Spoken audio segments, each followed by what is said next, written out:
Hello, my name is Michele, and you're listening to Profit is a Choice. With me on the podcast today is Andrew Allemann. Andrew is a podcasting expert and founder of podcastguest.com. This is a service used by over 30,000 people to find guests for podcasts and for experts to get booked on podcasts. Today, we're going to talk about the profitability of using other people's traffic, which is increased by being on a podcast. Every day, empowered entrepreneurs are taking ownership of their company financial health and enjoying the rewards of reduced stress and more creativity. With my background as a financial software developer, owner of multiple businesses in the interior design industry, educator, and speaker, I coach women in the interior design industry to increase their profits, regain ownership of their bottom line, and to have fun again in their business. Welcome to Profit is a Choice. Hi, Andrew. Welcome to the podcast. Thanks for having me. I am excited to talk about using what I would call, and probably what you would call as well, other people's traffic to tell the world about what we do and how we do it. But before we get into that conversation, tell us a little bit about you, about your business journey, and how you came to create the company that you currently have. Sure. So I think a good place to start is I know you are kind of deep into the interior design space. I'm in a very different space historically, and that's domain names.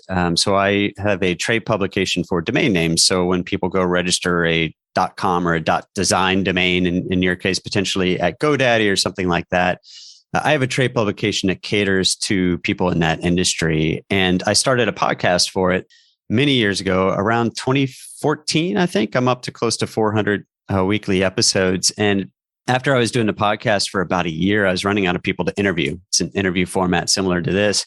And so I started looking around for a way to find guests and found it to be pretty difficult. You could hire an agency, which did a good job, but it was expensive. And so I decided to create a platform to make that easier for people, a platform that was free and connected podcasters with guests for their shows. And so I started that in 2016. And so it's grown quite a bit since then, and it's changed quite a bit since then. But that's kind of my journey in podcasting, and it kind of brings me to today with the podcastguest.com platform. Okay, so the name of the company, if you will, is Podcast Guest, and you can find it at podcastguest.com. We'll make sure that's in the show notes. Great. And that's how I actually got connected with you, was someone reached out to me and asked me, and like you, I'm always looking for podcast guests. I'm also on other people's podcasts.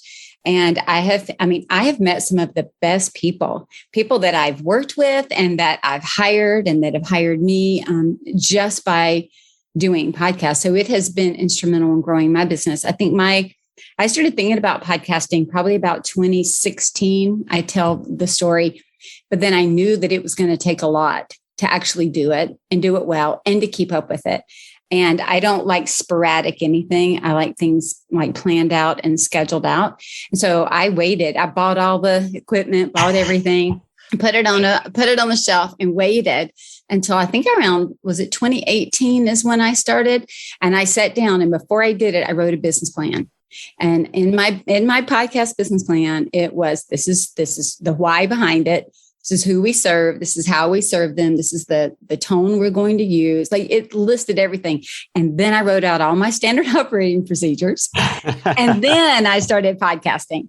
So it was pretty quick. I think it took me about a month from the time that it was July and August when I worked on getting all of it together and launched in September, and made sure that I just wanted to do it well, and I wanted to do it consistently.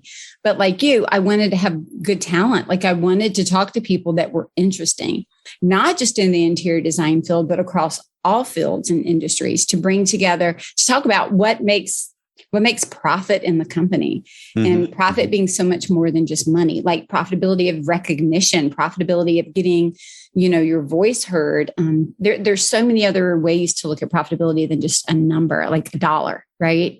Right. Yeah, absolutely. I mean, I think there are, first of all, you did a lot more to prepare for your podcast than most people. So, but, the relationships you build can be a lot of fun, and I've interviewed, even on my domain name podcast, it's amazing the types of people. I interviewed the bassist from Megadeth, the big thrash metal band from decades ago, because they created like the first website for a band. And so it's interesting that the people you can meet. I spoke to someone about a month ago who has, from being a guest on podcasts, she said she gave me three examples, recent examples. One really hit it off with a person and ended up writing the foreword for her book. And another one, they struck up a business relationship. And in the third one, she said they're really just like best friends now. They met through, she was a guest on her podcast. They really hit it off, and now they chat all the time, and they're really good friends. So you can really build a lot of relationships through podcasting and grow your audience like you do through both this show and being a guest on other shows. It's a great way to grow your audience as well. And, I think too, Andrew, with us, many of us now working from home, right? It limits that interaction that we might have out in the marketplace or just in the day-to-day at the coffee shop. We're a little bit more limited because of staying home to meeting people, to having really rich conversations. I know I've had conversations with people on a podcast, on mine and on others, that I wouldn't have access to or opportunity to have in the same way if that medium weren't available. And so that's right. It has built my business and others. And I've done it both ways. I've been an invited guest. I've pitched myself to be on a podcast, and I've worked with an agency. And then I've worked with, your podcastguest.com. So I've done it a lot of different ways.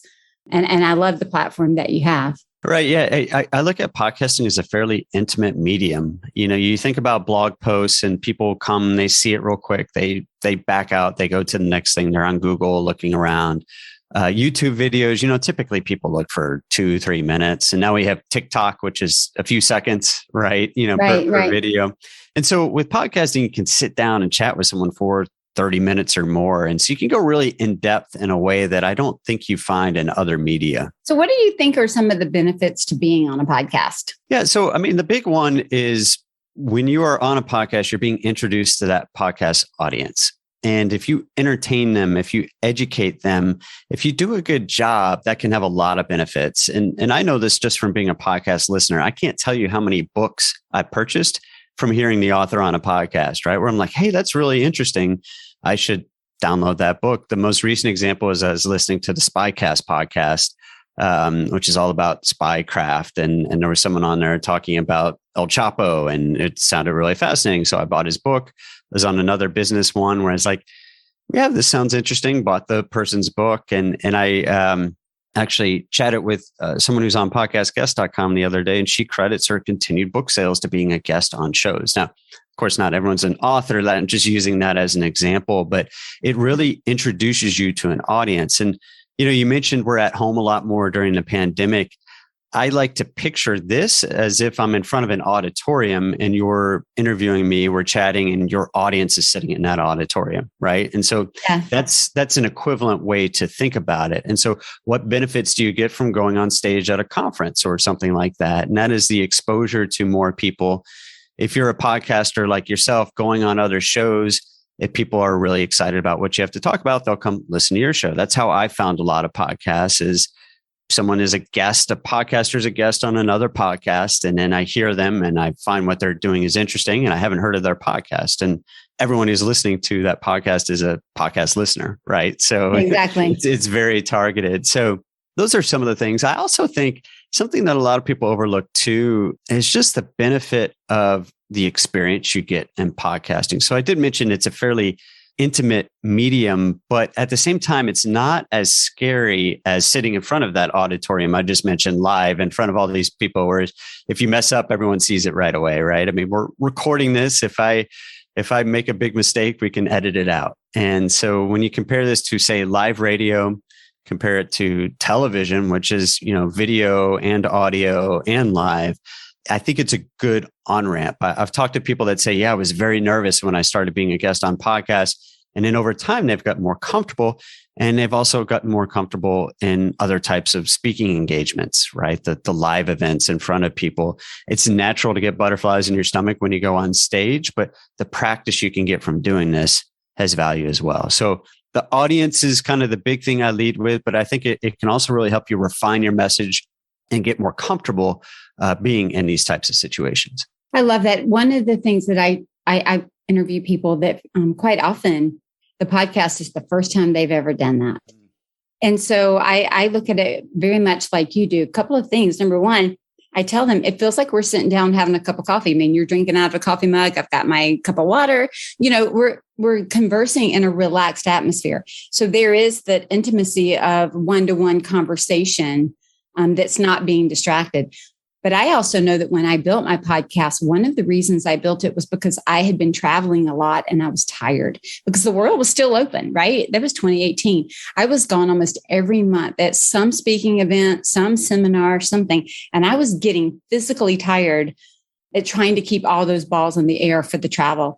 And I thought to myself, instead of going to all of these stages or waiting to be invited to a stage or constantly pitching to a stage, why don't I just create my own stage and climb up on it? And then I can invite whoever I want to be on the stage with me whenever I want. Right. So that was in my mind. So I love that you use that. To me, it was a stage and it gave me an opportunity to get up there and talk about myself and my products and services, but also to broaden the horizon of the people that were coming into my, let's say, realm of influence, right? To say, hey, listen to this person, check this out. You might not agree with everything all the time, but check it out. It kind of, there's the saying, iron sharpens iron, right? And so we're bringing in other people to kind of sharpen our ideas and make us think through things. I also love the idea that you mentioned about it being an on-ramp, perhaps for another engagement speaking. Just the same way we would send in a B-reel, you could easily send in, hey, here's a podcast I was on. Listen to how I speak. Listen to the cadence of my voice. Listen to the ideas that I need to present. So I've had quite a few designers who have been able to maybe have an introduction on my podcast, and then they've sent it to people that were looking to work with them to say, here's what you could know about me, or here's more about me. So it can profit them in that. It gives them an asset, if you will, a marketing asset that they can share that others can learn. But it also gives them a chance to tell their story. And I think all of us want to be seen and heard and have just a chance to just tell our story. Like, why are we here? Why are we doing what we do, whatever it is? And so it's just a much easier way to do that, I think. Yeah, I agree. And, I think that everyone has a story, right? And part of it is discovering what that story is. And being a guest on podcasts or trying to be a guest on podcasts can give you feedback on that, right? And so if people aren't very interested, you need to think about a different aspect of your story and what makes it interesting. I tell people a lot of times they go too broad, right? So you're a coach, right? To interior designers. Is that correct? Correct. So a lot of people are like, hey, I'm a coach. And that's super broad, right? And so very. Yeah. And it's hard. You'd be a small fish in a big sea if you were just a coach, but you have what we like to call niched down, right? Where it's just about interior design. And that's really compelling. And I would encourage people to try to kind of focus on something like you've done there. Because if I had an interior design podcast and I had the option of just having a coach, a business coach, or you who specializes in this, you're going to be a lot more compelling. And so I encourage people when they think of what their story is to think of how they can make it compelling, not necessarily to the whole world, but a specific subsegment. Right. All right. So let's talk about that. If we can dig into that for a minute, what makes a compelling story so that we can create a compelling pitch, if you will, or to be able to at least fill out a small bio on here's why I'd be a great person to be on your podcast, because there is a process that, whether it's a stated process or not, there is a process that we go through to say, do I want you on my podcast or do I not want you? Or, as we work through that. So how would our listeners today sit down and really kind of think about and codify what would be the message and again, we're going to always tweak it based on the platform Absolutely. that we're on. And over time, you might tweak it too. That's right. And it may be that you have a story that you could break into chunks. Pieces and parts. How would you suggest they go about for the very first time thinking about what is compelling about what is my story and what's compelling? What would people want to hear? Right. So when you pitch to be on a podcast, typically you create what's called a one sheet, which is kind of a one-page advertisement for you. And I think if you think through the different segments of this, it'll really help you kind of come up with what that story is or that expertise. And in some cases, it might not be a story. It might be you're an expert in a particular thing like domain names or podcasting. And so part of that is a short bio. Part of that are the topics that you can cover, right? So I'd sit down and think about, hey, what do I know about? What would be interesting from the topics? And I even encourage people to write down some potential questions that a podcaster might ask you. And whether or not you present these to the podcaster or not, I think it's really helpful to think through that. Like, what could I answer if someone comes to me and asks me this question? And that'll really help you home in on what that expertise is, what that story is. And I also encourage everyone to come up with one sentence that explains who they are or what makes them interesting. And so on podcastguests.com, for example, we have each person has one sentence and it's like, hey, let's talk about interior design and ways to grow your interior design business, right? That's very specific. Or in a lot of cases on a mental health podcast, people trying to get booked on there, they're like, I've recovered from drug addiction. Let me tell you what I learned and how you can apply this to your life, that sort of thing. And so coming up with that one sentence is really critical. And if you can't get it down to one sentence, I think you need to rethink what your story is. Now, obviously, there's a lot more to it. And I would start with kind of, okay, what's my bio? What's my expertise? How can I help people? But then if you can whittle that down to one sentence, that'll be really clear to people what your expertise or what your story is about. When I first started, some of the people that I was interviewing, they didn't have a one sheet. Yeah. And I spent a lot of time researching them, looking into them, writing out my own 8 to 10 questions, sending them the questions. Here's what I'm going to be asking you. And finally, I got to the point where I'm like, yeah, I'm done with that. So now it's more like, you tell me what are some great questions for me to ask you, knowing that here's kind of the topic that we want to talk about. But it does make it easier. What it also does is it helps direct the conversation. And I like to think about it, when you go to some of my friends did Toastmasters and things like that, and they start talking about what are 3 topics that if you were like impromptu asked, you could stand up and talk about for 3 minutes or something. I think it's worth thinking if we were just having an impromptu, meal or hangout or whatever, what are the topics that I would want to talk about that would be of interest to me and of interest to the other person? And that can sometimes help you narrow down and think about what are the questions you want to, be asked. It's also awesome, I think, Andrew, and I love how yours did it. You're not just saying, here's a list of topics, but a list of topics that show me in the best light, that show my company in the best light, and that drive to a point. Right. So we need to not miss that when we're on other people's traffic and we're out on their podcast, it's to benefit them, but it's also to benefit us in some way. It's to drive people back and to be able to show them that we are who we say we are. We can do what we say we can do. So we don't want to miss that we're having some generalized conversation that leads people nowhere. Well, and I think that's a good place to start, right? Is what is your goal in being a guest on a podcast? And for some people, it is just sharing their story, right? But for most people, I would argue they want to get something out of it. And so think about that, right? And then your story is going to be crafted around that, or your expertise is hopefully related to that, right? If you want to make a name for yourself in interior design, let's say you're going on a local podcast, right? Where they just interview people that have various businesses around town. Your expertise there is interior design. So what can you bring to that? What can you make interesting about that? Depending on the audience, they might have a very high degree of knowledge of what that means, or they might not have much at all, right? And so that's how your story and how you tell it can change from podcast to podcast as well. I encourage people to look at podcasts of all sizes. I think a lot of times a smaller podcast can do more for you as far as creating those relationships and growing your audience if it's targeted to the type of people that you want to reach. Thinking back to that audience metaphor, if it was 10,000 random people in your city that are in the audience, and you don't need to reach those random people, as opposed to maybe it's 100 people, but they're all potential clients for you, I think you pick the latter group. That brings up a good point. I know I've been on a broad array of podcasts over the last few years, and some of them I went into it knowing that most likely I would get no clients from it.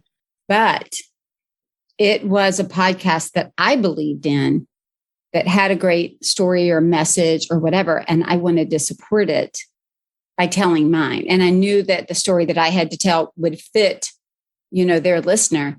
But I knew going in that I probably wasn't going to get a client from it. And I was okay with that. So there was a different strategy, right? Meaning sometimes the profitability comes by just sharing lessons learned. Sometimes it's not about getting that client, getting the money. It's not that. It's about sharing and offering and supporting somebody else and what they're doing and putting out in the world. So I have certainly done quite a few, knowing that going in and okay with that. Right. Well, and think you still got something out of that, right? So first of all, the good feeling of sharing, that can be a positive feeling, but you also got more experience telling your story, right? Mm-hmm. Which helps you on future episodes. Exactly. And you never know when there's going to be a relationship that's built out of that. Maybe it's with the host of the show. Maybe it's not even with someone in the audience there, where future down the line, they maybe come across a guest who might be a good guest for your show, or it's a potential client for you or something like that. And you're like, oh, wait, who is, oh, yes, that's right. That's who I spoke to.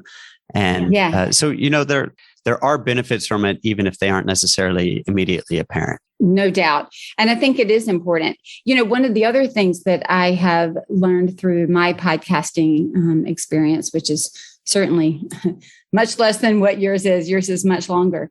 But I've also learned that being a guest, like you said, on the right podcast, really making sure you understand the audience. I know even before we came on today, we just kind of reaffirmed who the audience is that's listening primarily to my podcast.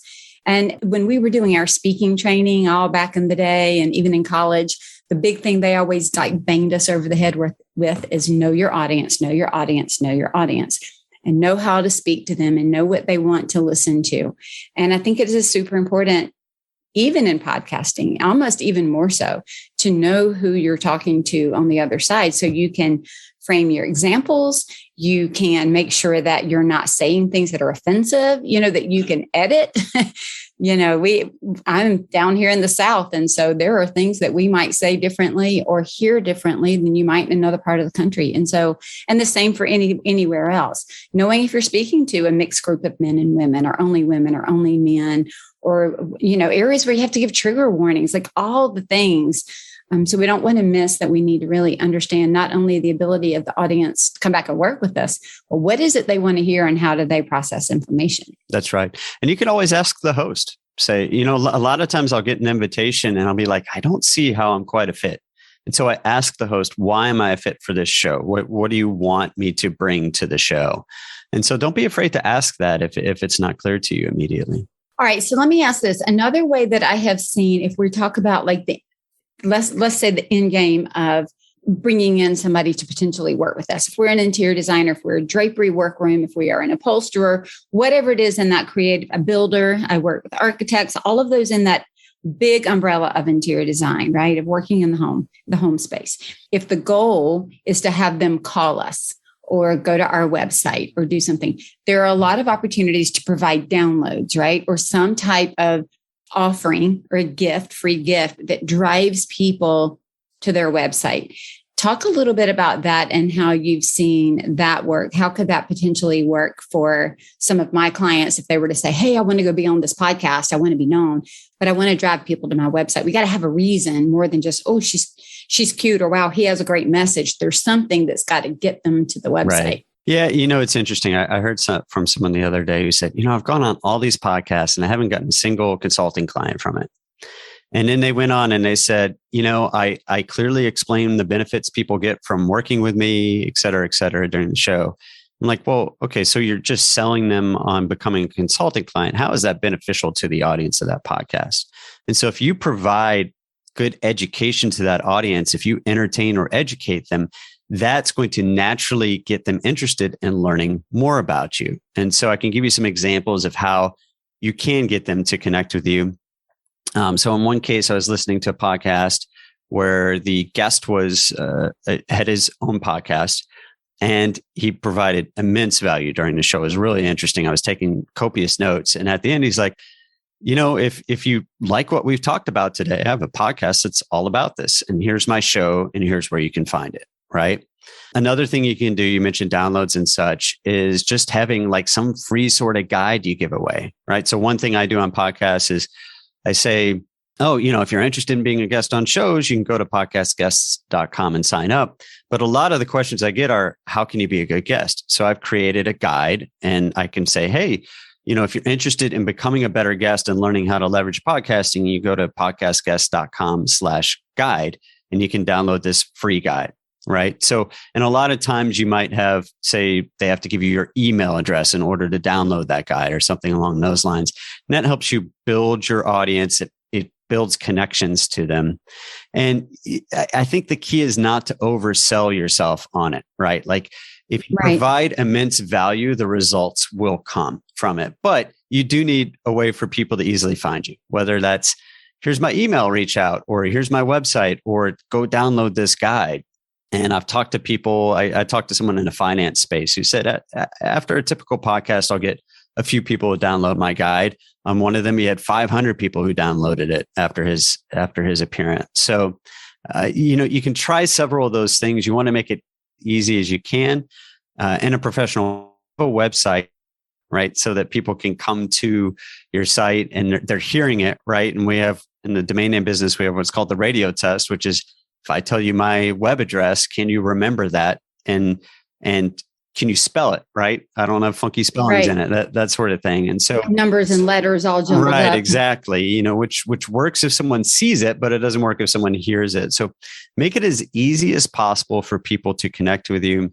And that might mean creating kind of a new website that's that's focused on a particular niche or something like that, so that the audience there can easily go to it, find you, and connect with you.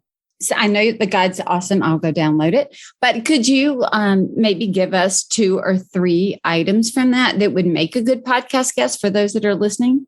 We'll just pique their interest and get them to go download it. Sure. Yeah. I'm looking at it right now, which is why I'm looking at a different screen. So, one thing I talk about is creating that one sheet and really niching down, right? So focusing on something rather than being too broad. Another thing I think people don't do a great job of is explaining how they will help the podcaster promote the show. And so as a podcaster, you're constantly trying to get more people to listen to your podcast. And one of the reasons you have guests on your show is you hope that they'll promote it to their audience. Some more people will listen to the podcast and some of them will subscribe, right? So I always encourage podcasters to make that part of their pitch. It's not just about me. It's about what I can do for you as a guest. But then B, make sure you follow up on that, right? Make sure you do it. And I promise you, if you do a good job promoting podcasts you're on, other podcasters will notice. And they're going to invite you on their show. And you might even get re-invited back onto the same show you were on before if you provided great value and you helped promote it. So those are some of the things that I think people miss. There are also some sound quality things that you can do as a guest to make sure you have good sound quality. And so I linked to a microphone or 2 that you can buy that are affordable, but good for podcasting. Some microphones are great microphones, but not great for podcasting. There's a particular type that you want to get. So it's advice along those lines, creating a good one sheet that's compelling to people, having good sound, and making sure you do a good job following up and promoting the show afterward. I love the idea about the promoting the show. And I think that's so important because I've been pitched by people before that could not tell me at all how they could help or assist me and my podcast, but it was all about them and why I needed them, but not recognizing why they needed me. And even though I could create that, way for both of us to benefit, I was actually kind of offended that it was more of an ask without a share, or an ask without, something coming in the other direction to say, I would like to help you because you're also helping me. We can't lose the understanding that in most cases, this is free marketing that we are sharing back and forth. I mean, certainly there's a cost to the podcast. Like I bear the cost of the podcast. But when I put somebody on my podcast and then I share their information and I promote them and I transfer that trust to them by having them on the podcast, there is a benefit to that company. And that company needs to, in turn, do exactly what you said and share it and, create that synergistic kind of relationship. So when I get a one-sided pitch, it goes into my trash can. Well, I encourage people when they create their one sheet to put it on their one sheet, what you'll do to help promote the show, right? Is it promoted on social media, to your email list, whatever it is, go ahead and just put that on your one sheet. And I guarantee you'll stand out because a lot of people don't do that. They don't do that.